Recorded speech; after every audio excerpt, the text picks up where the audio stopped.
యేసుక్రీస్తు నామములో మీ అందరికీ శుభములు కలుగును గాక. ఈరోజు దేవుని మాట 1 కొరింథీయులకు రాసిన పత్రిక 6వ అధ్యాయం 20వ వచనంలో, మీరు మీ సొత్తు కారు, విలువ పెట్టి కొనబడిన వారు.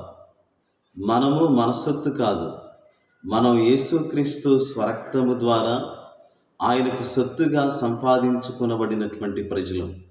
యేసయ్య తన విలువైన రక్తాన్ని వెలగా పెట్టి మనలందరినీ కూడా తన సొంత ప్రజలుగా చేసుకున్నాడు. ఏదైనా ఒక వస్తువు ద్రవ్యము చేత, ధనము చేత కొనబడినప్పుడు దాన్ని ఎంత జాగ్రత్తగా చూసుకుంటామో, అలాగే యేసుక్రీస్తు ద్వారా సంపాదించబడినటువంటి మనమందరం కూడా దేవుని చేతుల్లో భద్రపరచబడిన వారు. దేవుడు మనలందరినీ కూడా తన రెక్కల చాటున భద్రపరిచి క్షేమమునిచ్చి కృపతో నడిపించేవాడు. దేవుడు అట్టి కృప మీ అందరికీ దయచేయునుగాక. ఆమేన్.